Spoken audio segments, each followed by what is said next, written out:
Closely wedged between other islands of Indonesia lies Bali, a small volcanic island with mountains towering 10,000 feet above the sea. 1,000,000 people live crowded together on this tiny island, most of them in little villages. This is the village of Bedolo. Here, as in other villages of Bali, life has changed little during hundreds of years. Homes are simple, the ways of living frugal. The staple food is rice. Here, drying on a roof, is rice, the most precious gift of nature. The good earth gives it generously to the people of Bali. Their implements of work are simple. Long sticks with which to beat the rice and separate the grain from the stalk. Long sticks of light bamboo. The tools are simple, but nearly everybody on the island gets enough to eat. Hard-working are the people of Bedolo, hard-working and clinging to their old ways.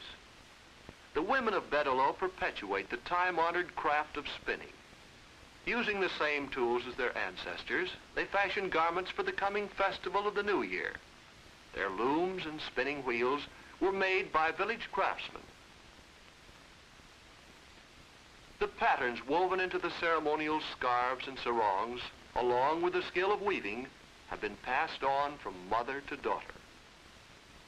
And with them, the secret of making rich, colorful vegetable dyes. The art of carving masks is also time-honored and respected in the village.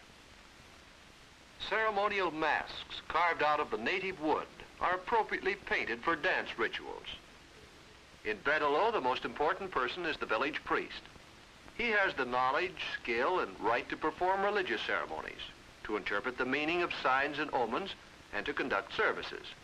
Just now, he is ready to perform the important ceremony of passage. Passage of this boy from boyhood to manhood. The boy is carried on his father's back to the village shrine. In the presence of his family and neighbors, he will become a man. With these symbolic motions, the priest accepts a new citizen in the name of the village. Now, coming out from the shrine, the boy is still self-conscious in his new role, but soon he will learn the duties of men in the village. This is a hot and humid island. Rains cause mountain streams to swell with water. Water that the people of Bedolo have learned to control and use for irrigating the fields and terraces. This is the season for planting the young shoots of rice. Here, people believe in carrying on customs inherited from their forefathers. It is custom in Bedolo that every project shall be regarded the common responsibility of the entire village. Although land is owned individually, the planting of rice is performed by the whole village under the rule of suku-duku. Suku-duku, all working together, first in one man's field, then in the field of his neighbor, till all the planting is done. Working together in planting and reaping the harvest. Working together in building the terraces that will bear the rich crop. Keeping the terraces from breaking down under the pressure of weather or water. Never ceasing to take care of the precious fertile soil, which needs constant attention so that the tropical weeds will not creep over the planted acres. Rich are the colors of nature in Bali. Numerous are the native flowers. Brilliant like this orchid, or graceful like these water plants that have inspired many patterns on the ceremonial scarves and sarongs. Flowers also play their part in the dress of the women. Here, a young maiden is getting ready for a trip to town. She shapes her hair as tradition demands. She decorates the thick black hair with flowers. Flowers arranged in a special way to make her look beautiful, to indicate her standing in the village, and to please the gods she has been taught never to forget. She offers them an arrangement of flowers. Now she feels that she will be protected from evil on her journey. In long lines, the women file off to market in a town nearby. Heavy loads balance gracefully on their heads. The marketplace bristles with activity. People from many villages meet in the market square. Red peppers are among the ingredients required for a good Balinese meal. Hot red peppers. and even hotter green peppers for the rice dishes of Bali, and onions to improve the flavor. Juicy limes and flowers will make good salad. Wrapped in banana leaves, the merchandise is passed from hand to hand by patient women traders. While many kinds of fruits are sold and bartered, news is exchanged on the busy market square. Overhead in the village and on the way to market, people have placed religious symbols to remind them of the presence of their gods. Small symbols for local gods, large offerings of flowers for the mighty gods of the island. With great skill and fine sense for color, the Balinese prepare their religious offerings. Time-honored rituals take place. Old legends are told by means of plays.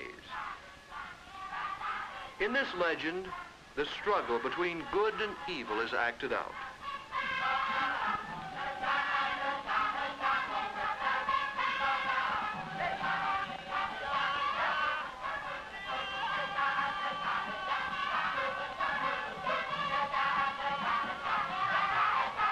The crowd gets more and more excited watching the play, although everybody knows how it will end.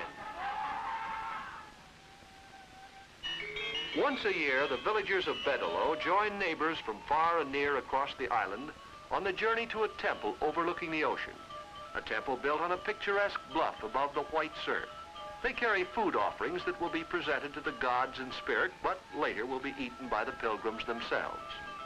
Praying, they pass through the temple gates built in the traditional style of India, because much of the religion of Bali came from India, and with it the great legend of the Ramayana. Here a dance called the monkey dance or kachak celebrates the happy ending of the legend.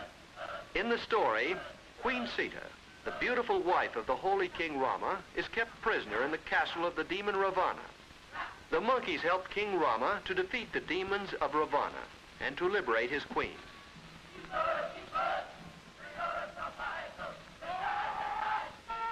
Music, too, is tied up with the old legends.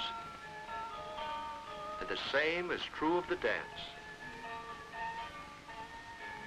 The dancing maidens of Bali, trained from childhood in the difficult art of ceremonial dance, act out the old legends of the island. They dance to the chant of the storyteller, who explains their dancing for the spectators.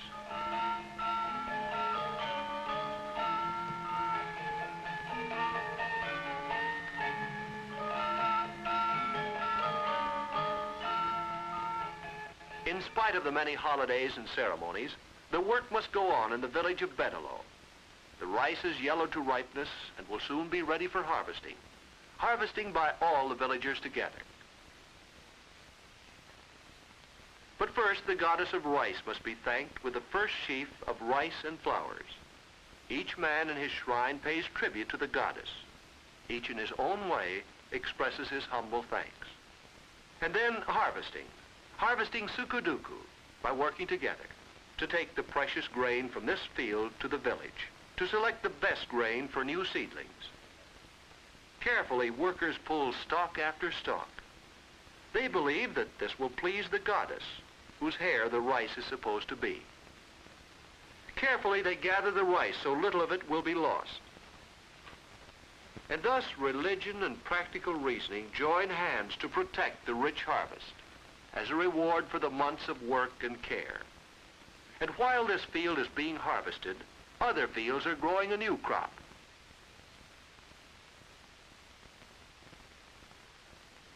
The Balinese pride themselves on being the most skilled of all rice growers. Nature helps them because in this warm climate, rice can grow at all seasons of the year. They've had to learn to build rice fields up along steep slopes of the mountains in order to provide food for themselves and their children.